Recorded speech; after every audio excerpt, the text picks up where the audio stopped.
അതില്ലാന്നും പറയുന്നില്ല. അവിടെ എനിക്കൊരു ഇഷ്ടം, അവിടെ പുള്ളിക്കാരനൊരിഷ്ടം തോന്നി.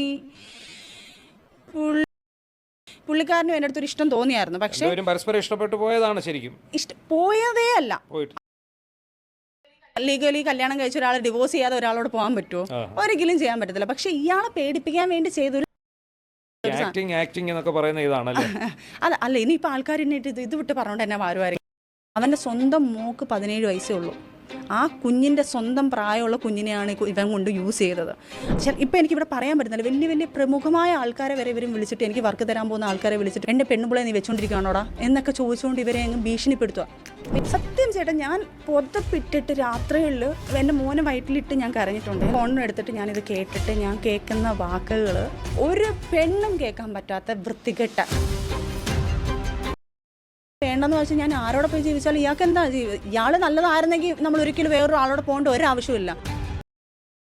എൻ്റെ ഫോട്ടോ വെച്ചിട്ട് ചേട്ടാ ഇപ്പോഴും ദുബായിൽ എന്നെ ഇത്ര രൂപയ്ക്ക് വെച്ച് കിട്ടും എന്നുള്ള രീതിയിൽ എൻ്റെ ഫോട്ടോ വെച്ച് അവിടെ പ്രചരിപ്പിച്ചു തുടങ്ങി. തിയാസന എന്ന് പറഞ്ഞ വ്യക്തി ബിഗ് ബോസ് കുറച്ച് ടീമുകളായിട്ട് വന്നിട്ട് AC റൂം എവിടെയാന്ന് പറഞ്ഞാൽ നമ്മൾ AC റൂമിലോട്ട് കയറുന്നു. തിയാസന ഒരു കവർ എടുക്കുന്നു, പൊടിക്കുന്നു, കുറേ സാധനങ്ങൾ ചെയ്യുന്നു. ആരാന്ന് ചോദിച്ചാൽ എനിക്ക് ഇപ്പോഴും പുള്ളിയെ എന്താണെന്ന് എനിക്ക് മെൻഷൻ ചെയ്യാൻ പറ്റുന്നില്ല. ഒരു കാമുകനാണോ, അല്ലെങ്കിൽ ഒരു സഹോദരനാണോ, അല്ലെങ്കിൽ ഒരു വാപ്പാണോ, ഒരു എന്താണെന്ന് എനിക്ക് അറിഞ്ഞൂടാ. അയാൾ എൻ്റെ ദൈവമാണോ എന്ന് എനിക്ക് അറിയത്തില്ല. ഒരു വീഡിയോ അതിനകത്ത് ഇപ്പം ഒരു വീഡിയോ, പഴയ ഒരു വീഡിയോ വന്നുകൊണ്ട്, പണ്ടത്തെ ഒരു വീഡിയോ, അതായത് 21 വയസ്സിൽ ഉള്ളത്.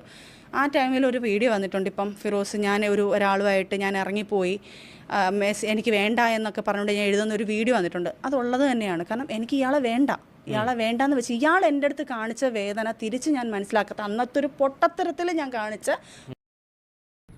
എത്ര നല്ല റിവെഞ്ച് പണിഷ്മെന്റ്. അത് എങ്ങനെയാ പറയാ, മധുര പ്രതികാരം. അല്ലാത്ത മധുരമായി പോയി കാണിക്കുന്ന വേദന ഇയാളെ ഇട്ടിട്ട് പോകുമ്പോൾ ഇയാൾക്ക് മനസ്സിലാകണം എന്ന് പറഞ്ഞ് ഞാൻ ഒരു പണിഷ്മെന്റ് പോലെ. എന്നിട്ട് എൻ്റെ വീട്ടുകാർക്ക് വരെ ഞാൻ പറഞ്ഞിട്ടുണ്ട്. ഞാൻ എൻ്റെ വീട്ടുകാർ അവരുടെ കുഞ്ഞുമായം വിളിച്ച് ഞാൻ പറഞ്ഞിട്ടുണ്ട്. കുഞ്ഞുമായം വിളിച്ച് പറഞ്ഞു ഞാനൊരു മധുര പ്രതികാരം കൊടുക്കുന്നുണ്ട്. മധുര പ്രതികാരം കൊടുക്കുന്നുണ്ട്, നിങ്ങൾ എല്ലാരും ഒന്ന് സഹകരിച്ചേക്കണം. എന്താ ചെയ്യാലേ, കുഞ്ഞുമ്മയെ സമ്മതിച്ചുട്ടോ. അയാളെ വിളിച്ചിട്ട് ഈ വീഡിയോ ഇട്ട് കൊടുക്കുന്നതും ഈ പറഞ്ഞ സാധനങ്ങളെല്ലാം ഇട്ട് ഇയാളെ ടോർച്ചർ ചെയ്യുമായിരുന്നു. സത്യം പറഞ്ഞാൽ നിൽക്കുകയാണെന്ന് പറഞ്ഞിട്ട് ഞാൻ മാരേജ് ടോർച്ചർ ചെയ്യായിരുന്നു. അതാണ് ശരി. അതാണ് ഇപ്പൊ നമ്മുടെ പൂക്കുറ്റിക്കുമെതിരെ ചെയ്തുകൊണ്ടിരിക്കുന്നത്, ടോർച്ചറിങ്. ഇപ്പൊ ഞാൻ പൊട്ടിക്കും 3 കോടി പൊട്ടെ. നിൽക്കുകയാണെന്ന് പറഞ്ഞിട്ട് ഞാൻ മാരേജ് ചെയ്ത് എനിക്ക് വേണ്ട, നിങ്ങൾ ഇറങ്ങിപ്പോ. അപ്പൊ പറഞ്ഞു സച്ചിൻ സത്യമായിരുന്നു ഒരാളുടെ കൂടെ പോയി. അല്ല, അത് ഞാൻ പറഞ്ഞില്ല, അങ്ങനത്തെ ഒരു സിറ്റുവേഷനിൽ അവിടുത്തെ ഒരു മണ്ടത്തരം നമ്മളെ ലൈഫിൽ വേണ്ട. സത്യമല്ല, പക്ഷെ ഇറങ്ങിപ്പോയി. അത് നുണയോ അല്ല, പക്ഷെ ഇറങ്ങിപ്പോയി. അത് വെറുതെ ഒരു പൊട്ട ബുദ്ധിക്ക് ഒരു മധുര പ്രതികാരം. ഈ മധുര പ്രതികാരം എന്റെ വായി എന്തെങ്കിലും പോടില്ല. ഇതുപോലുള്ള മധുര പ്രതികാരങ്ങൾ നമ്മുടെ കേരളത്തെ പെണ്ണുങ്ങൾ ചെയ്യാതിരുന്നാൽ എന്ത് ചെയ്യും? ഒന്നും ചെയ്യാനല്ല, ഇതുപോലെയാവും. വേണ്ടെന്ന് വെച്ച് ഞാൻ പോയത് തന്നെയാണ്. അത് ഞാൻ ഇല്ലാന്ന് ഒരിക്കലും ഇല്ലില്ല. അത് പോയി ഒരു മാസം തന്നെ പുള്ളിക്കാരൻ വിളിച്ച് കരച്ചിൽ പിടിച്ചിൽ വർക്ക് പറഞ്ഞപ്പം ഞാൻ ഇവന്റെ റിവെഞ്ച് മൈൻഡിൽ, അതായത് ഇവൻ എൻ്റെ അടുത്ത് കാണിച്ചതിന്റെ ഒരു ക്രൂക്കട്ട് മൈൻഡിലാണ് ഞാൻ. സജിനെ ഇങ്ങനെ ഇയാളെ ഉപേക്ഷിച്ചു മറ്റൊരാളുടെ കൂടെ ജീവിതമല്ല, ജീവിക്കാനല്ല. അതായത് നമ്മൾ കുറേ ദിവസം ബിരിയാണി കഴിക്കും, നമുക്കെന്ത് തോന്നും? ഒന്ന് പോയിട്ട് പൊറോട്ടയും ബീഫും കഴിക്കാൻ തോന്നും. നമ്മൾ പോയി കുറച്ച് പൊറോട്ടയും കുറച്ചധികം ബീഫ് ഇട്ടിട്ട് ഒന്ന് അരിച്ചു വിട്ടും. പിന്നെ കുറച്ച് കഴിയുമ്പോൾ നമുക്ക് തോന്നും കുറച്ച് പഴങ്കഞ്ഞി കുടിക്കാതെ. നമ്മൾ പഴങ്കഞ്ഞി തിരഞ്ഞു പോയി പഴങ്കഞ്ഞി വീട്ടിൽ കുറച്ച് മുളകൊക്കെ നിരടി അതിനെങ്ങോട്ട് അത് കഴിഞ്ഞു. പിന്നെ കുറച്ചൊന്നും കഴിയുമ്പോൾ പറഞ്ഞാലും കുറച്ച് കഴിഞ്ഞ് പോകും. നമുക്ക് അടുത്തത് അല്ല, ഈ നമ്മൾ ഈ മനഃപൂർവ്വം ഇട്ടുകൊടുത്തു എന്ന് പറയുന്നത് പ്രതികാരം ചെയ്യാം. ഇതൊരു വിചിത്രമായ പ്രതികാരമായി പോയല്ലോ. അല്ല, കാരണം വെച്ച് കഴിഞ്ഞാൽ നമ്മൾ പറയത്തില്ല ചേട്ടാ, എന്താ പറയുക, അതാ ഞാൻ പറഞ്ഞത്, നമ്മളുടെ പൊട്ട ബുദ്ധിയിൽ തോന്നുന്ന, പൊട്ടത്തരം തോന്നിക്കുന്ന, നമ്മളെ തന്നെ ഇല്ലാതാക്കുന്ന ഒരു രസം, നമ്മുടെ ഫിറോസ് കാക്ക് കൊടുക്കുന്ന ഒരു മധുര പ്രതികാരം. റിലേഷൻ ഉണ്ടാകണമെങ്കിൽ നമുക്കിപ്പോൾ വേറൊരാളുടെ കൂടെ പോകണമെങ്കിൽ ആ ആളുമായിട്ടൊരു റിലേഷനോ ഒരു അഫയറോ ഒക്കെ ഞാൻ ഉണ്ടായിരിക്കും. പറഞ്ഞില്ലേ ഒരു ഷോർട്ട് ഫിലിമിൻ്റെ കാര്യത്തിൽ പോയപ്പം ആക്ച്വലി നമ്മൾ ഈ പറയുന്ന കണക്ക് നമുക്ക് കുറേ ക്രൂരത നമ്മളടുത്ത് കാണിക്കുമ്പോൾ സ്വാഭാവികമായിട്ട് നമുക്കൊരാളുടെ അറ്റാച്ച്മെൻറ്റ് തോന്നും. അത് സ്വാഭാവികമാണ്. കാരണം ഇവിടുത്തെ ക്രൂരതയും ഇങ്ങനെയുള്ള കാര്യങ്ങളും വരുമ്പം എൻ്റെ കൊച്ചു പ്രായവുമാണ്. അന്നത്തെ പ്രായത്തിൽ പൊട്ടത്തരത്തിൽ നമ്മൾ ചിലപ്പം ഏതെങ്കിലും ആരെങ്കിലും അഞ്ചാറ് വാക്ക് പറഞ്ഞാൽ നമ്മൾ വീണു ഇത് പോകും. എവിടെയായിരുന്നു സ്ഥലം? എവിടെയായിരുന്നു? കൊല്ലത്ത് തന്നെയാണ്? അല്ലല്ല, പഞ്ചാര വാക്കുകൾ പറഞ്ഞാൽ വീണ് പോവും. അന്നത്തെ പ്രായത്തിലും ഇന്നത്തെ പ്രായത്തിലും അങ്ങനെ വീണ് ഇപ്പൊ ഇതുവരെ എത്തി. അന്ന് പക്ഷെ അയാളെ പറ്റിക്കായിരുന്നോ? അല്ല, അതൊക്കെ നമ്മൾ പ്ലാൻഡ് ആയിരുന്നു എല്ലാവരും. ഇങ്ങനൊരു സംഭവം ക്രിയേറ്റ് ചെയ്ത സാധനമാണ്. എന്നിട്ടും പുള്ളിക്കാരൻ ആക്ച്വലി എൻ്റെ അല്ല, ഇത് ഒരു പ്രതികാരത്തിന് വേണ്ടി നിങ്ങൾ അഭിനയിച്ചു എന്നാണോ പറയുന്നത്? അല്ലല്ല, ശരിക്കും പറഞ്ഞാൽ അത് കഴിഞ്ഞപ്പോഴത്തേക്ക് പുള്ളിക്കാരനും എൻ്റെ അടുത്ത് ഭയങ്കരമായിട്ട് ആത്മാർത്ഥമായിട്ട് സ്നേഹം, പുള്ളിക്കാരൻ അങ്ങ് സീരിയസ് ആവുന്നുണ്ടായിരുന്നു. പക്ഷെ എൻ്റെ മനസ്സിൽ എനിക്ക് റിവെഞ്ച് ആയിരുന്നു പുള്ളിക്കാരൻ്റെ. നമ്മൾ ശരിക്കും അയാളെ പറ്റിച്ചതാണോ? ശരി, തേച്ചില്ല പെണ്ണ് തെപ്പിപ്പെട്ടി പോലെ വന്നിട്ട് അവരെയൊക്കെ എന്നെയല്ല. പക്ഷെ എൻ്റെ മനസ്സിൽ എനിക്ക് റിവെഞ്ച് ആയിരുന്നു പുള്ളിക്കാരൻ്റെ. നമ്മൾ ശരിക്കും അയാളെ പറ്റിച്ചതാണോ? ശരിക്കും പറഞ്ഞാൽ അതും വേണമെങ്കിൽ പറയാം. ഞാൻ എനിക്ക് പുള്ളിയെടുത്തുള്ള പ്രതികാരം നീട്ടാൻ ഒരാളെ സമർത്ഥമായിട്ട് ഉപയോഗിച്ചു തന്നെ വേണമെങ്കിൽ പറയാം. അയാളിപ്പോ അറിയാമോ എവിടെയുണ്ടെന്ന്? ആ പരിപാടി കഴിഞ്ഞ പിന്നെ നമ്മൾ ആലോചിക്കാറേ ഇല്ല, അക്കാര്യമേ ചിന്തിക്കില്ല. പൂക്കുറ്റി സൂക്ഷിച്ചോ, ഇനി ഇത് വേറൊരു റിവെഞ്ച് ആണോ എന്നറിയില്ല. പൂക്കുറ്റി പൊട്ടി തെറിച്ച പോലെയാവും നിന്റെ ജീവിതം. നീ ഇപ്പൊ തന്നെ ആകെ തിരിമറിഞ്ഞ് കിടക്കുകയാണ് കേട്ടാ. ഒരു ഇഷ്ടവും അവിടെ പുള്ളിക്കാരന് ഒരു ഇഷ്ടം തോന്നി, പുള്ളിക്കാരനും എൻ്റെ അടുത്ത് ഒരു ഇഷ്ടം തോന്നിയായിരുന്നു. പക്ഷേ പരസ്പരം ഇഷ്ടപ്പെട്ടു പോയതാണ് ശരിക്കും. പോയതേ അല്ല, പോയിട്ടേ ഇല്ല. പക്ഷേ പോയിട്ടേ ഇല്ല, പക്ഷെ പോയി. അത് ജസ്റ്റ് ഒന്ന് പോയി, പക്ഷെ പോയില്ല. നോ, ഫിറോസ് ഖാൻ അങ്ങ് മാറി. അതായത് ഞാൻ പറഞ്ഞു, എൻ്റെ കൊച്ചിനെ ദ്രോഹിച്ചുകൊണ്ടിരുന്ന എൻ്റെ കുഞ്ഞ് അങ്ങനെയാണ് ഇങ്ങനെയാണെന്ന് പറഞ്ഞുകൊണ്ട് എൻ്റെ കുഞ്ഞ് കാരണമാണ് ജീവൻ തകർന്നതെന്ന് പറഞ്ഞ ഫിറോസ് ഖാൻ ഭയങ്കര ചേഞ്ച് ആയിരുന്നു. ഒരു വർഷം പോലും പോയോന്ന് എനിക്ക് ഓർമ്മയില്ല. ഫിറോസ് ഖാൻ അങ്ങ് മാറിപ്പോയി. ഫിറോസ് ഖാൻ മൊത്തത്തിൽ ശോകക്കള്ളലായി. ഫിറോസ് ഖാ, നിങ്ങൾക്ക് ഞങ്ങളുണ്ട് നല്ല കാര്യത്തിന് കേട്ടാ. മൂഞ്ചിയ കാര്യത്തിന് വിളിച്ച സജിന അപ്പൊ അദ്ദേഹത്തെ കണ്ണുടച്ച് വിശ്വസിച്ചു നല്ലവനായി. ഞാനൊരു കാര്യം പറയട്ടെ ഏട്ടാ, ഞാൻ തിരിച്ചു വരണമെങ്കിലോ അല്ലെങ്കിൽ ഇങ്ങനെ ഒരു സാധനത്തിൽ പോകണമെങ്കിലോ എനിക്ക് ഇമ്പോർട്ടൻ്റ് അയാൾ തന്നെ ആയതുകൊണ്ടാണല്ലോ ഞാൻ തിരിച്ചു വരുന്നത്. ഉറപ്പായിട്ടും ഞാൻ അയാളെ പേടിപ്പിക്കാൻ വേണ്ടിയിട്ട്, അല്ലെങ്കിൽ എനിക്ക് ഇതിനെക്കാട്ട് നല്ല ലൈഫ് എന്ന് പറഞ്ഞാൽ എനിക്ക് അതങ്ങ് നിന്നുകൂടായിരുന്നു. ഈ ആ വിശ്വാസം പിന്നെ എപ്പോഴാണ് നഷ്ടപ്പെട്ടെ? വീണ്ടും ഇതുപോലുള്ള കാര്യങ്ങൾ അപ്പൊ തിരിച്ചു വരും ഫിറോസ് ഖാൻ. അത് സംഭവം ഇത് ഒരു പ്രാങ്ക് ആണ്. ഇത് ഫിറോസ് ഖാനെ നല്ല രീതിക്ക് നടത്തിക്കാൻ വേണ്ടിയിട്ടുള്ള ഒരു മധുര പ്രതികാരമാണ്. ഇത് എപ്പോൾ കറക്റ്റാകും എന്ന് നമുക്ക് പറയാൻ കഴിയില്ല. ചിലപ്പോൾ ഞങ്ങൾ തന്നെ ഇങ്ങനെ ഇരുന്ന് അടുത്തൊരു വീഡിയോ ചെയ്യും. ഫിറോസ്ക്കയും നമ്മുടെ സജിനത്താത്തയും വീണ്ടും ഒന്നായിരിക്കുകയാണ്. സുഹൃത്തുക്കളെ, നമ്മളുടെ എല്ലാവരുടെയും അഭ്യർത്ഥന മാനിച്ച് എന്ന് പറയേണ്ടി വരും. എന്തായാലും ഫിറോസ് ഖാൻ വരും, എവിടെയും പോല. ഫിറോസ് ഖാൻ വലുത് ആൾക്കാരിട്ട് ആഘോഷിച്ചുകൊണ്ടിരിക്കുന്നത്. അല്ല, അത് അങ്ങനെയുള്ള ഒരു പുറത്ത് കൊടുക്കാമോ? അതെ, അതാ ഞാൻ പറഞ്ഞു വന്നത്. അത് ഞാൻ കൊടുത്തതല്ല. ഞാൻ എൻ്റെ ഒരു ഫ്രണ്ട് ഇപ്പം ആൻമേരിയ എന്ന് പറഞ്ഞ പുള്ളിക്കാരിക്കും ദിയ എന്ന് പറഞ്ഞ സ്ഥലത്തും ഞങ്ങളുടെ പ്രശ്നങ്ങൾ നിൽക്കുമ്പോൾ, ഞങ്ങളും ഞാനുമായിട്ടുള്ള പ്രശ്നങ്ങൾ വരുമ്പം സോൾവ് ചെയ്യാൻ ഇവരൊക്കെ ആയിരുന്നു ഇടയ്ക്ക് നിൽക്കുന്നത്. ചെറിയ കുഞ്ഞു പ്രശ്നങ്ങൾ വരുമ്പോൾ ഫ്രണ്ട്സുകൾ അങ്ങോട്ടും ഇങ്ങോട്ടും ഇടപെടുക. അല്ലല്ല, റസൂലിക്കായിട്ടുള്ള പ്രശ്നത്തിലും ഞങ്ങൾ ചെറിയ അങ്ങോട്ടും ഇങ്ങോട്ടും പ്രശ്നങ്ങളില്ലാത്ത അഫെയർ അല്ല ചേട്ടാ. എനിക്ക് ഇപ്പോഴും ഞാനത് പറഞ്ഞു, എനിക്ക് അറിഞ്ഞൂടാ പുള്ളി എനിക്ക് ആരാണെന്ന് ചോദിച്ചാൽ എനിക്കത് അതിനൊരു ഇതില്ല. കാരണം വെച്ച് കഴിഞ്ഞാൽ എന്നെ ഒരു വീഴ്ചയിൽ എന്നെ കൈ പിടിച്ച് കയറ്റിക്കൊണ്ട് വന്നേ. നിങ്ങൾ തമ്മിൽ ഒരു അടുപ്പം ഉണ്ടാകാനുള്ള ഒരു സാഹചര്യം ഉണ്ട് ചേട്ടാ. ഞാൻ ഈ ഫിറോസിന്റെ ഒക്കെ പ്രശ്നത്തിൽ തന്നെ ഇങ്ങനെയൊക്കെ ചെയ്യാമോ? ഇങ്ങനെയൊക്കെ വോയിസ് ഒക്കെ കൊടുക്കാമോ മറ്റുള്ളവർക്ക്? അതുകൊണ്ടല്ലേ എങ്ങനെയൊക്കെ ആയത്. അപ്പോ ഇത് വെറുതെ ഒരു രസത്തിന് വേണ്ടി ചെയ്യുന്ന ഓരോ കാര്യങ്ങൾ. പിന്നെ പടുകുഴിയിൽ കിടന്നു. എവിടെ പോയിട്ട്? അങ്ങ് ദുബായിൽ പോയിട്ട് ബാറിൽ പോയിട്ട് ഇങ്ങനെ ഇരുന്നു. ഒരു കോക്ടെയിലൊക്കെ വെച്ചിട്ട് ഇങ്ങനെ ബാറിൽ പോയിട്ട് ഇങ്ങനെ ഓരോ സിപ്പ് അടിച്ചിട്ടിരുന്നു. അപ്പോ താത്തയെ നോക്കി ഒരുപാട് പേര് ചുറ്റും ഇരുന്നു. അപ്പോ അത് വഴിയെ വരുന്നുണ്ട്. ഞാനൊന്നും സസ്പെൻസ് കളയുന്നില്ല കേട്ടാ. ഇങ്ങനെ ചെയ്തിട്ടുണ്ട് ചേട്ടാ. എൻ്റെ കുഞ്ഞിനെ കാണാതിരിക്കാനും എൻ്റെ കുഞ്ഞിൻ്റെ അടുത്ത് വിടാതിരിക്കാനും അങ്ങനെ കുറേ മെൻ്റൽ ഹറാസ് പുള്ളിക്കാരൻ ഭയങ്കരമായിട്ട് ചെയ്തിട്ടുണ്ട്. അപ്പോൾ ഈ വന്ന സമയത്ത് എൻ്റെ കുഞ്ഞ് not the point mental harass. നേരത്തെ പറഞ്ഞത് വേറെയാണ് കേട്ടാ. ഇപ്പൊ മെൻ്റൽ ഹറാസ് മാത്രമായി. ഇനി അത് മാറ്റി പറയുന്നുണ്ട്, നമുക്ക് കേൾക്കാം. പുള്ളിക്കാരി മെൻ്റൽ ടോർച്ചർ ചെയ്തിട്ടുള്ളൂ, അല്ലാതെ ഫിസിക്കൽ ടോർച്ചർ ഒന്നും കുഞ്ഞിങ്ങനെ ചെയ്തിട്ടില്ല. നമ്മൾ ചെയ്യാത്ത കാര്യങ്ങൾ ചെയ്തെന്ന് പറഞ്ഞിട്ട് അത് എനിക്ക് അങ്ങനെയുള്ള ചെയ്യാത്ത കാര്യങ്ങൾ പറഞ്ഞുകൊണ്ട് ഫിറോസ് ഖാനെ പോലെ തറയാവാൻ എനിക്ക് താല്പര്യമില്ല. അങ്ങനെ തറയല്ല കേട്ടാ. ആദ്യം പറഞ്ഞു മെന്റലി ടോർച്ചർ അല്ല ഫിസിക്കലി ടോർച്ചർ എന്ന് പറഞ്ഞു, പിന്നെ പറയുന്നു ഫിസിക്കലി മെന്റലി ഓൺലി മെന്റലി. ഞാൻ ചെയ്യാത്തതൊന്നും പറയാറില്ല, അങ്ങനെ ആരെങ്കിലും പറഞ്ഞ സമ്മതിക്കില്ല. വരട്ടാനാണെങ്കിലും പിന്നെ എനിക്കും വിഷമമായി. അപ്പോൾ ഫിറോസ് പറഞ്ഞില്ല എനിക്കും വേണ്ട. ഫിറോസും പൂർണ്ണമായിട്ട് എന്നെ അവോയ്ഡ് ചെയ്യാൻ തുടങ്ങി എന്നെ അങ്ങ്. അപ്പോൾ ഞാൻ ഭയങ്കര ട്രോമയിലോട്ട് പോയി. കാരണം ഞാൻ ഒരിക്കലും ഇങ്ങനെ അന്നത്തെ കണക്ക് പേടിപ്പിക്കാൻ വേണ്ടിയിട്ടാണ് ചെയ്യുന്നത്. ഇയാൾ പൂർണ്ണമായിട്ട് ഇയാൾക്ക് വേണ്ടാന്നുള്ള രീതിയിൽ തീരുമാനിച്ചു കഴിഞ്ഞു. അപ്പോഴത്തേക്ക് ഞാൻ ഭയങ്കര ഡൗൺ ആയിപ്പോയി. ഒന്നാമത് വർക്കില്ല ജീവിക്കാൻ, പിന്നെ വർക്കുമില്ല. പിന്നെയാണെങ്കിൽ ഫിറോസ് ഖാനെ ഇടയ്ക്കിടയ്ക്ക് പേടിപ്പിക്കുന്നത് പോലെ ഒന്ന് പേടിപ്പിക്കാൻ നോക്കി. പക്ഷെ ഫിറോസിക്ക് വീണില്ലേ. ഫിറോസിക്ക് പറഞ്ഞു നീ പോയി പഴി നോക്കടി പുല്ലേ, എനിക്ക് വേറെ പണിയുണ്ടടി മോളെ. എങ്ങനെയായപ്പോ മൊത്തത്തിൽ വക്കില്ലാതെയായി, മൊക്കം തൊക്കും ഇല്ലാതെയായി. റസൂൽ പൂക്കുട്ടിയുടെ പുള്ളിയുടെ ഒരു പ്രോഗ്രാമിന് നമ്മൾ പോവുകയാണ്, ഒരു റെക്കോർഡിങ്ങിന് പോവുക. അവിടെ പോയ സമയത്താണ് ആദ്യമായിട്ട് ഞാൻ റസൂൽ ഖാനെ കാണുന്നത്. ഞങ്ങൾ പിരിഞ്ഞിട്ടുണ്ട്.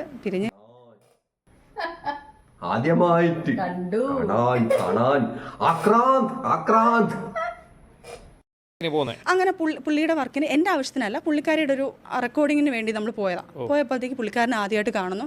അപ്പം പുള്ളിക്കാരി എന്നെ ഇൻട്രൊഡ്യൂസ് ചെയ്യുന്നത് സാർ ഇങ്ങനെയാണ്, പുള്ളിക്കാരി ആക്ട്രസ് ആണ്, എന്തെങ്കിലും വർക്ക് ഉണ്ടെങ്കിൽ പറയണേ, നമ്മൾ ഈ മൂവിക്കകത്ത് എന്തെങ്കിലും ഉണ്ടെങ്കിൽ പറയണേ, ഒറ്റ എന്ന് പറഞ്ഞ മൂവി നടക്കുക, എന്തെങ്കിലും ഉണ്ടെങ്കിൽ പറയണേന്ന് പറഞ്ഞു. സാർ വന്ന് നോക്കിയപ്പോൾ ശരി എന്നൊക്കെ പറഞ്ഞു. അവിടെ നിന്ന് നമ്മൾ പോയി. അന്നും എനിക്ക് കോൺടാക്ട് നമ്പറോ അയാളുടെ ഒന്നുമില്ല.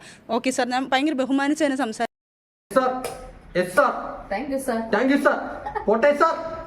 പിന്നെ അതിലൊരു ഒറ്റല് കൂടി ഉണ്ട് കേട്ടോ. മൊത്തത്തിൽ ഒറ്റയാണ്. ആദ്യം തന്നെ പരിചയപ്പെടുത്തി കൊടുക്കുമ്പോൾ ഒറ്റയാണ്, വേറെ പരിപാടികളൊന്നും ഇല്ല, ഒറ്റയ്ക്ക് ജീവിച്ചു പോവുകയാണ്, ഒരു കൈ കൊടുത്ത് സഹായിക്കണം. ബാറുകളിൽ പോയിരിക്കുക. എനിക്ക് ഈ ലോകം അറിയത്തില്ല. ആദ്യമായിട്ടാണ് ഞാൻ വിദേശത്ത് പോകുന്നത്. എനിക്ക് ഫ്ലൈറ്റ് ഇരുന്നിട്ടില്ല ഞാൻ ഇന്ന് വരെ. ബാറിലോട്ടാണോ കൊണ്ടുപോകുന്നത്? അല്ല, പറയട്ടെ, ഞാൻ ആദ്യമായിട്ടാണ് ഫ്ലൈറ്റിൽ ഇരിക്കുന്നത്. ഞാൻ ഇന്ന് വരെ ദുബായ് എന്ന് പറഞ്ഞ സാധനം കണ്ടിട്ടുമില്ല. ഫ്ലൈറ്റിൽ പോലും ഞാൻ കയറിയിട്ടില്ല. ഫ്ലൈറ്റിൽ ഞാൻ കയറിയിട്ടുണ്ട്. നമ്മൾ സൂര്യജോടി സൂപ്പർ ജോഡി എന്ന് പറഞ്ഞ ഇന്റർനാഷണൽ ലെവലിലൊന്നും ഞാൻ പോയി. ഇങ്ങനെ ഇടയ്ക്കിടയ്ക്ക് ഓരോന്ന് മാറ്റി പറയൂ. ഫ്ലൈറ്റിൽ കയറിയിട്ടേ ഇല്ല, ഫ്ലൈറ്റ് നമ്മൾ കണ്ടിട്ടേ ഇല്ല. ഞാനിങ്ങനെ ആകാശത്തിൽ നോക്കിയപ്പോ ഒരു ഫ്ലൈറ്റ് പോണ്, ഞാൻ നോക്കിയിട്ട് തന്നെ നിന്ന് പിന്നെ പറഞ്ഞ് ഞങ്ങൾ കയറിയിട്ടുണ്ട്, പക്ഷെ ഇന്റർനാഷണലിൽ പോയിട്ടില്ല. താത്ത നാളെ പറയും ഞാൻ കാനഡ അമേരിക്കയൊക്കെ പോയിട്ടുണ്ട്, പക്ഷെ ഞാൻ ദുബായി പോയിട്ടില്ല, ഇന്റർനാഷണലിൽ തീരെ പോയിട്ടില്ല. റസൂൽ ഖാൻ്റെ ഒരു മൂവിയിൽ ഒരു ക്യാരക്ടർ എന്നെ വിളിക്കുന്നു. അപ്പം നമ്മൾ അവിടെ പോകുന്നു. പോയി എന്നെ കൊണ്ടുവന്ന് അതിനകത്തൊരു എയർ ഹോസ്റ്റസ് ആയിട്ട് ഞാൻ അഭിനയിക്കുന്നു. ഒറ്റ മൂവി, അത് തന്നെ, ഒറ്റ മൂവി തന്നെ. ഇല്ല ആ സമയത്ത് ഫിറോസ് ഖാൻ ഇല്ല, ഈ ചാപ്റ്ററിലൊന്നും ഫിറോസ് ഖാൻ ഇല്ല. നമ്മൾ അത് കഴിഞ്ഞു. ആ ചാപ്റ്റർ അങ്ങനെയാണ് നമ്മൾ സംസാരിച്ചു. ആ സമയത്ത് കുറച്ച് നമ്മൾ സംസാരിക്കുന്നുണ്ട്. സാറ് ഭയങ്കര ചേട്ടൻ എന്നെ വിളിച്ച് നല്ല പ്രൊട്ടക്ഷനും നല്ലൊരു കെയറിങ്. അതായത് നമ്മൾ പോയ ഒരു വൃത്തികെട്ട കുഴിയിൽ നിന്ന് എന്നെ രക്ഷപ്പെടുത്തിക്കൊണ്ട് വന്ന ഒരു വ്യക്തിയാണ്. കാരണം അതിന് വേണ്ടി പൈസ ചെലവാക്കി ഒരു കുഴിയിൽ നിന്ന് എന്നെ വേണം പറയാം, അത്രയും വലിയൊരു കുഴിയിൽ നിന്ന് എന്നെ രക്ഷപ്പെടുത്തിക്കൊണ്ട് വന്നത്. പിന്നെ എൻ്റെ മെൻ്റൽ സപ്പോർട്ടിങ് ആയിട്ടൊക്കെ ഇവർ ഭയങ്കര ഹെൽപ്പ് ചെയ്തിട്ടുണ്ട്. നല്ല തിക്ക് ഫ്രണ്ട്സ് ആയിരുന്നു. പിന്നെ ഫ്ലൈറ്റിൽ പോലും കയറാത്ത സജിന താത്ത അന്ന് എയർ ഹോസ്റ്റസ് ആയിട്ട് അഭിനയിക്കാൻ പെട്ട പാട് നിങ്ങൾ ആരും കണ്ടിട്ടുണ്ടോന്ന് അറിയില്ല. സത്യമായിട്ട് ഞാൻ കണ്ടിട്ടില്ല. തീർച്ചയായിട്ടും ഞാൻ ഒറ്റയ്ക്ക് ഇരുന്ന് കാണും. ഒരു വർഷം വർക്കില്ലാതെ ഇരുന്നിട്ടുണ്ട്. എൻ്റെ കുഞ്ഞുങ്ങളുടെ ഫീസ്, എൻ്റെ കാര്യങ്ങൾ, എൻ്റെ വീട്ടു ചെലവ് എല്ലാം അയാൾ എന്നെ ഹെൽപ്പ് ചെയ്തിട്ടുണ്ട്. എനിക്ക് എൻ്റെ ദൈവതുല്യമാണ് എനിക്ക് അയാൾ. കാരണം പുള്ളിക്കാരൻ എനിക്ക് ചെയ്തിട്ടുള്ള ഹെൽപ്പ്, കാരണം ഒരു പടുക്കുഴിയിൽ പോയി വീഴാൻ വലിയൊരു കുഴിയായിരുന്നു. ദുബായിൽ പോകുന്നവരൊക്കെ എല്ലാവരും കുഴിയിൽ നിന്ന് കര കയറാനാണെങ്കിൽ താത്ത കുഴിയിലേക്കാണ് പോയത്. ദുബായ് കുഴി വല്ലാത്ത കുഴിയായി പോയി. ബന്ധത്തിന് എന്ത് വിലയാണെന്ന് എനിക്ക് അറിഞ്ഞൂടാ. എനിക്ക് എൻ്റെ ആരാന്ന് ചോദിച്ചാൽ എനിക്ക് ഇപ്പോഴും പുള്ളി എന്താണെന്ന് എനിക്ക് മെൻഷൻ ചെയ്യാൻ പറ്റുന്നില്ല. ഒരു കാമുകനാണോ, അല്ലെങ്കിൽ ഒരു സഹോദരനാണോ, അല്ലെങ്കിൽ ഒരു വാപ്പയാണോ അല്ല കോപ്പയാണോ, അല്ല എന്താണെന്ന് എനിക്ക് അറിഞ്ഞൂടാ. അയാൾ എൻ്റെ ദൈവമാണോ എന്ന് എനിക്കും അറിയത്തില്ല. അത്രയും എന്നെയും എൻ്റെ കുഞ്ഞുങ്ങളെയും നോക്കി എനിക്ക് തന്റേതല്ലാത്ത കുഞ്ഞുങ്ങളെ തന്റേതുപോലെ നോക്കിയ പൂക്കുറ്റി ജയ്. ഇവരെല്ലാം നമ്മളായിട്ട് ഭീഷണിപ്പെടുത്തുന്നുണ്ടായിരുന്നു, ഈ വോയിസ് റെക്കോർഡ് വെളിയിലാക്കും എന്ന് പറഞ്ഞുകൊണ്ട്. ആ സമയത്താണ് നമ്മൾ ഞാൻ പെറ്റീഷൻ കൊണ്ട് കൊടുത്തിട്ടുണ്ടായിരുന്നു. ഫിറോസ് ഖാൻ നമ്മളെ ഇതുപോലെ ഭീഷണിപ്പെടുത്തുന്നുള്ള കാര്യങ്ങളെല്ലാം വെച്ചിട്ടുള്ള അത് രണ്ടാമതാണ് കൊടുത്തത്. ഭീഷണിപ്പെടുത്തുന്ന നേരം ഇപ്പോൾ കൊടുത്തത്, ഈ റീസണിലാണ് കൊടുത്തത്. അതിന് മുന്നേ ഈ പുള്ളിക്കാരൻ നമ്മളായിട്ട് ഭയങ്കരമായിട്ട് ഈ ഒരു ഫോട്ടോയുടെ കാര്യം വെച്ചിട്ട് നമ്മളായിട്ട് 2 ഫോട്ടോ ഇങ്ങനെ ലീക്കായി, അത് വെച്ചിട്ട് നമ്മളിങ്ങനെ ടോർച്ചർ ചെയ്തിട്ട് അവിടുന്ന് ഭയങ്കര അലിഗേഷൻ. ഫോട്ടോ എങ്ങനെ ലീക്ക് ആയത്? അത് പിന്നെ സജിനയും റസൂലും കൂടി ഇരിക്കുന്ന പടം. അതെ അതെ അതെ, അത് എൻ്റെ കയ്യിൽ നിന്ന് ഇതേപോലെ തന്നെ എൻ്റെ കയ്യിൽ നിന്ന് ലീക്കായ സാധനം. സെൽഫി, എൻ്റെ ഫോട്ടോ 2 ഫോട്ടോസ്. ബാക്കിയുള്ളവർക്കെല്ലാം ഈ അയച്ചു കൊടുക്കുന്നത് എന്ത് അടിസ്ഥാനത്തിലാണ്? അയച്ചു കൊടുക്കുന്ന എല്ലാവർക്കും അയച്ചു കൊടുക്കുന്നതല്ല ഏട്ടാ, ഈ പറഞ്ഞ കണക്ക് ഇവർ 2 പേർക്കും ഞാൻ അയച്ചു കൊടുത്തിട്ടുണ്ട്. വിശ്വാസമുള്ളവർ. കാരണം ഞാൻ ചോദിക്കട്ടെ ഏട്ടാ, ഇത് ഫ്യൂച്ചറിൽ എന്തെങ്കിലും ആവുമെന്ന് പറഞ്ഞുകൊണ്ടാണോ ഞാൻ ഇട്ട് കൊടുത്തത്?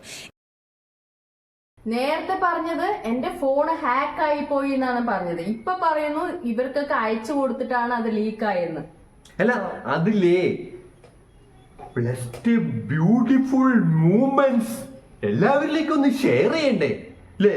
ഞാനങ്ങനെ ഒറ്റയല്ല, എനിക്ക് ബ്യൂട്ടിഫുൾ മൂമെന്റ്സ് ഉണ്ട്. അതൊന്ന് അറിയിച്ചു കൊടുത്തത് ലോകം മൊത്തം അറിയിച്ചു കൊടുക്കാൻ ആരുടെ പറഞ്ഞത് ഇവരെ കൊണ്ട്? തികച്ചും ഞങ്ങൾ തമ്മിലുള്ള സംഭവങ്ങളെല്ലാം ഉള്ളതാണ്. പേഴ്സണലായിട്ടുള്ള ഞങ്ങളുടെ പേഴ്സണലായിട്ടുള്ള ഒരു മാറ്റർ ആയിരുന്നു. അതിനെ വലിച്ചു കീറി ലോകത്തിനോട് ഇട്ടുകൊടുത്തവരെ തന്നെ പറയണം ചേട്ടാ. കാരണം ഇതിന് ദിയാസന എന്ന് പറഞ്ഞ ഒരു കുട്ടിയും, ദിയാസന അതേപോലെ ആൻമരിയ എന്ന് പറഞ്ഞ ഇവർ 2 പേരാണ് ഇട്ട് കൊടുക്കുന്നത്, ഫിറോസ് ഖാൻ ഇട്ട് കൊടുക്കുന്നത്. ഫിറോസ് ഖാൻ്റെ ഒരു വോയിസ് റെക്കോർഡുണ്ട്, അത് അത് പുള്ളി പറയുന്നുണ്ട് ഇവരാണ് ഇട്ട് കൊടുക്കുന്നതിൻ്റെ തെളിവുകളെല്ലാം ഉണ്ട്. കാരണം വേറെ നമുക്ക് വേറെ ചിന്തിക്കേണ്ട ആവശ്യമില്ല, തെളിവിൻ്റെ ആവശ്യമില്ല. കാരണം എനിക്കറിയാമല്ലോ ഞാൻ ഇവർക്ക് 2 പേർക്ക് ഇട്ട് കൊടുത്തിട്ടുണ്ട്. വോയിസ് ക്ലിപ്പ് ഒരിക്കലും പുറത്തു വരില്ലായിരുന്നു. ഇവർക്ക് 2 പേർക്കും ഈ ഒരു രസമൊക്കെ വേണ്ടേ ജീവിതത്തിൽ? ഞാൻ എങ്ങനെയൊക്കെയാണ് കേട്ടാ, നമ്മളെ കൊച്ചാക്കി കാണരുത്. നമ്മളാള് പുലിയാണ്, ഇപ്പൊ മൊത്തത്തിൽ പുലിയായി. എന്തിന് ചെയ്യാനും തികച്ചും ഞങ്ങളുടെ പേഴ്സണലാണ്. അപ്പോൾ അത് കാണിച്ചിട്ടാണ് നമ്മൾ പരാതി കൊടുത്തിരിക്കുന്നത്. അല്ലല്ല, രണ്ടാമത്തെ പരാതി നമ്മൾ കൊടുക്കാൻ കാരണമുണ്ട്. കാരണം ഇവരെ ഞങ്ങളെ ഭീഷണിപ്പെടുത്തുന്നുണ്ട്. ഈ ദിയാസനയാണെങ്കിലും ദിയാസനയ്ക്ക് നമ്മൾ എൻ്റെ വോയിസ് റെക്കോർഡ്, ഇപ്പം എനിക്ക് ചേട്ടനൊരു വോയിസ് റെക്കോർഡ് ഇട്ട് അത് ഞാൻ മറ്റൊരാൾക്ക് ഇട്ട് കൊടുക്കണമെങ്കിൽ ചേട്ടൻ്റെ അടുത്ത് എന്തെങ്കിലും എനിക്ക് റിവെഞ്ച് മൈൻഡ് ഉണ്ടായിരിക്കും. ഉണ്ടാവാതെ എന്തായാലും ഒരിക്കലും ഇവിടെ എന്ന് പറഞ്ഞു കഴിഞ്ഞാൽ ദിയാസന എന്ന് പറഞ്ഞ വ്യക്തി എൻ്റെ വീട്ടിൽ വന്നിട്ട് കുറച്ച് ഫ്രണ്ട്സ് എല്ലാം ആയിട്ട് വന്നിട്ട്, ബിഗ് ബോസ് കുറച്ച് ടീമുകളായിട്ട് വന്നിട്ട് നമുക്കെല്ലാവർക്കും കൂടാടി എന്നൊക്കെ പറഞ്ഞുകൊണ്ട് എല്ലാവരും കൂടെ വന്നിരിക്കാമെന്ന് പറഞ്ഞു. എൻ്റെ വീട്ടിൽ വന്നു. കാരണം എൻ്റെ അറ്റ്മോസ്ഫിയർ ഭയങ്കര രസമാണ്. ഞങ്ങളെല്ലാവരും കൂടെ ഒരുമിച്ച് ട്രിവാൻഡ്രത്ത് ഒരു വീട് എടുത്തിട്ടുണ്ടായിരുന്നു. ഞാൻ ശാസ്തമംഗലത്ത് ഒരു വീട് എടുത്തിട്ടുണ്ടായിരുന്നു വർക്കിൻ്റെ കൂടെ ആവശ്യത്തിന്. കാരണം ഷൂട്ടിന് പോകണം വരണം. അതുപോലെ തന്നെ എനിക്ക് അവിടെ ഒരു ബൊട്ടിക്ക് തുടങ്ങാനുള്ള സംഭവങ്ങളുണ്ടായിരുന്നു. അതിന് വേണ്ടി എടുത്തിട്ട് അവിടെ നല്ല അറ്റ്മോസ്ഫിയറൊക്കെയാണ്. അപ്പോൾ നമ്മളിവരൊക്കെ വന്നപ്പോഴത്തേക്ക് ബിഗ് ബോസ് ടീം വന്നപ്പോഴത്തേക്ക് ദിയാറിനോട് ഇവരെ നമുക്ക് എല്ലാവർക്കും കൂടെ കറങ്ങാൻ പോകാമെന്നെല്ലാം പറഞ്ഞു. ഞങ്ങളെല്ലാവരും കൂടെ പോയി പുറത്തൊക്കെ ഫുഡൊക്കെ കഴിച്ചു. തിരിച്ച് വന്നപ്പോൾ എന്നോട് പറഞ്ഞു നമുക്ക് സജിനയുടെ വീട്ടിൽ പോയി ഇരിക്കാമെന്ന് പറഞ്ഞു. അപ്പം ശരി എന്ന് പറഞ്ഞ് സ്വാഭാവികമായിട്ട് വന്നിരിക്കുന്ന നല്ല രസമാണെന്നൊക്കെ പറഞ്ഞു. 4-5 പേരുണ്ടായിരുന്നത്. എല്ലാവരും അറിയാവുന്നവരാണ് ബിഗ് ബോസിലുള്ള. അതിനകത്ത് ഒരാൾ മാത്രം ദിയയുടെ ഒരു കൂടെ നടക്കുന്ന ഒരു പയ്യൻ, അതും പറയേണ്ട അവരൊന്നും ഞാൻ പിടിച്ചിടുന്നില്ല ഇതിനകത്ത്. ബാക്കിയെല്ലാം ബിഗ് ബോസിലൊരു ടീമായിരുന്നു. വന്നു ഇവരെല്ലാവരും നമ്മൾ ഇന്ന് സംസാരിച്ചുകൊണ്ടിരിക്കുമ്പം AC റൂം എവിടെയാന്ന് പറഞ്ഞ് നമ്മൾ AC റൂമിലോട്ട് കയറുന്നു. പക്ഷെ വേറൊരു കാര്യം, ഇതിനെന്തിനാ റിവെഞ്ച് എടുക്കണം? ഇത് നിങ്ങളുടെ ബ്ലെസ്ഡ് ബ്യൂട്ടിഫുൾ മൂവ്മെന്റ്സ് അല്ലേ? നിങ്ങൾ എല്ലാവരും പോയി കറങ്ങുന്നു, ഫുഡ് അടിക്കുന്നു, നല്ല അറ്റ്മോസ്ഫിയർ ഉള്ള വീട്ടിലേക്ക് വരുന്നു. നല്ല അറ്റ്മോസ്ഫിയർ ഉള്ള വീടൊക്കെ എടുക്കാനുള്ള കാശുകളും മറ്റേ എവിടെ നിന്ന് കിട്ടിയെന്ന് അറിയില്ല കേട്ടാ. പക്ഷെ നല്ല അറ്റ്മോസ്ഫിയർ ഉള്ള വീടുകളുണ്ട്. ഇന്റർനാഷണൽ ട്രിപ്പുകൾ പോയിട്ടില്ല, ഫ്ലൈറ്റ് കണ്ടിട്ടേ ഇല്ല. പക്ഷെ ക്യാഷ് ആണെങ്കിൽ തീരെയില്ല. കാര്യങ്ങളൊക്കെ നടന്നു പോണുണ്ട്. നമുക്ക് പൂക്കുറ്റിനെ അറിയില്ല എന്ന് പറഞ്ഞാല് ഇപ്പോ പൂക്കുറ്റിനെ അറിയത്തേ ഇല്ല. തെളിവുകളാണ്. പൂക്കുറ്റി എന്ന് പറഞ്ഞാൽ ആരാണെന്നേ അറിയില്ല. എന്റെ ആരാണ് ഇപ്പോഴും തെരഞ്ഞുകൊണ്ടിരിക്കുകയാണ്, ഗതികിട്ട പ്രേതം പോലെ. നമ്മുടെ ഇങ്ങനെയുള്ള നമ്മുടെ സജിന ഇത്തയുടെ വീഡിയോ കണ്ടിന്യൂസ് ആയിട്ട് പോവും. അതായത് ഞങ്ങൾക്ക് ചെയ്യാൻ തീരെ താല്പര്യമില്ലെങ്കിലും ഇപ്പൊ ദിയ ചേച്ചി വന്നിട്ട് കുറച്ച് കാര്യങ്ങൾ പറയുന്നുണ്ട്. അത് 2-3 ചാപ്റ്റർ ആയിട്ടായിരിക്കും ഉണ്ടാകുക. നിങ്ങൾ സഹിക്കുക, വേറെ വഴിയില്ല. ലോങ് വീഡിയോ ആണ്. അപ്പൊ അതായത് നിങ്ങളിത് 2 മണിക്കൂർ ഇരുന്ന് കാണാൻ മാത്രമുള്ള ഒന്നുമില്ല. ഇതിപ്പോ ഒരു മറുനാടൻ ന്യൂസിന് കൊടുത്ത ഒരു ഇന്റർവ്യൂ ആണ്. ഇതന്നെ 1.25 മണിക്കൂറാണ്. ഇത് കണ്ടു കഴിക്കാൻ പെട്ട പാട് എനിക്കേ അറിയത്തുള്ളൂ. എന്റെ വെള്ളിയാഴ്ചയാണ്, പള്ളിക്കൊക്കെ പോട്ടെ. അതുകൊണ്ട് ഞാൻ അധികം ഒന്നും വെച്ച് നീട്ടുന്നില്ല. ഈ വീഡിയോ ഇവിടെ വെച്ച് വൈൻഡപ്പ് ചെയ്യാണ്. ഈ വീഡിയോ നിങ്ങൾക്ക് എല്ലാവർക്കും ഇഷ്ടമാകുമെന്ന് കരുതുന്നു. ഇഷ്ടമായാൽ ലൈക്ക് ചെയ്യുക, ഷെയർ ചെയ്യുക, സബ് ചെയ്യാ, സപ്പോർട്ട് ചെയ്യാ എല്ലാവരും. സപ്പോർട്ട് തുടർന്നോണ്ടിരിക്കും. To be continued. അതെ, അതിന് ഞങ്ങൾ ശ്രമിക്കുകയും ചെയ്യും. അപ്പോൾ ഇത്രയും പറഞ്ഞുകൊണ്ട് കണ്ടിന്യൂ ചെയ്തോണ്ടേ. അതെ, ഇത്രയും പറഞ്ഞുകൊണ്ട് ഞങ്ങളുടെ വീഡിയോ ഇവിടെ വൈൻഡപ്പ് ചെയ്യാണ്. Signing off Abu Aishu shorts.